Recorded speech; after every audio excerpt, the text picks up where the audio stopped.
군중 심리를 논할 때 빼놓을 수 없는 것 중 하나가 왕따 문제.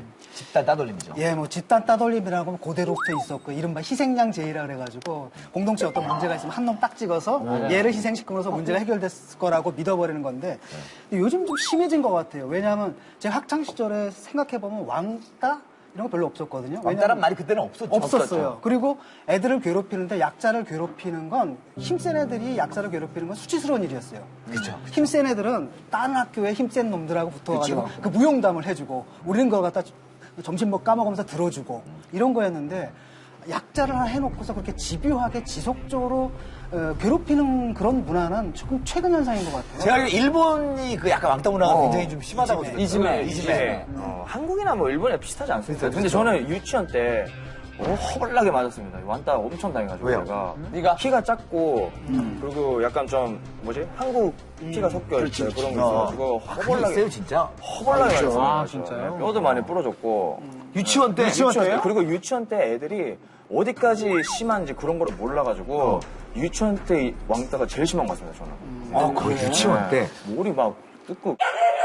그럴 수 있어요, 일본에서. 생각납니다. 엄마 울고 그래가지고. 그렇지. 저는 충분히 입장을 생각하는 게 저도 어렸을 때 일본에 살다가 한국에 왔잖아요. 초등학교 1학년 1학기를 다니고 한국에 와서 1학년 2학기를 들어가면서 전학생을 소개하겠습니다. 인사하길래 저는 그냥 자연스럽게 안녕하세요. 저는 일본에서 왔고요. 조세호라고 합니다. 그 순간 반 친구들이 저를 왕따 놓기 시작하는 거예요.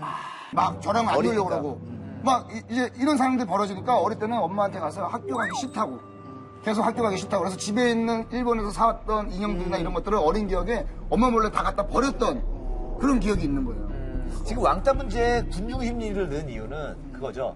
왕따에 신경 안 쓰는 사람도 있을 거 아니에요. 근데 이제 애들이 다 저 친구를 왕따하면 나도 뭘 좀 해야 되나? 왜냐면 여기에 동조하지 않는 사람에 대한 무언의 압박이 있는 것인가. 예를 들면 아니면 그 친구를 보호하려고 못 나서는 것? 그게 또 이것도 있어요. 학창 시절에 이렇게 보면은 제가 그 왕따예요.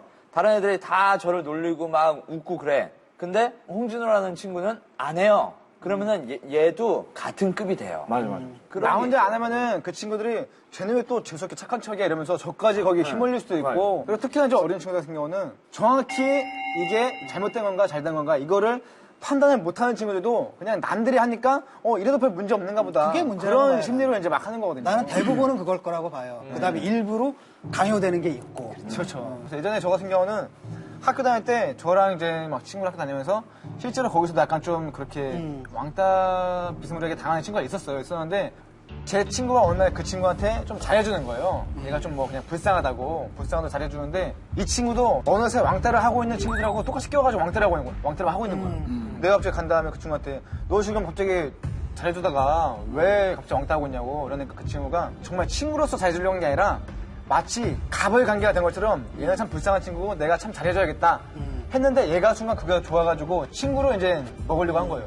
그러니까 그 친구는 얘가 친구 먹으려고 하니까 건방지게 너 같은 애가 나랑 친구 먹으려고 해? 이러면서 얘가 또 거기서 왕따 시킨 거거든요. 이러면 일종의 계급이 형성되는 거죠. 그러면 또 친구는 또 상처받는 거예요. 그러니까. 아.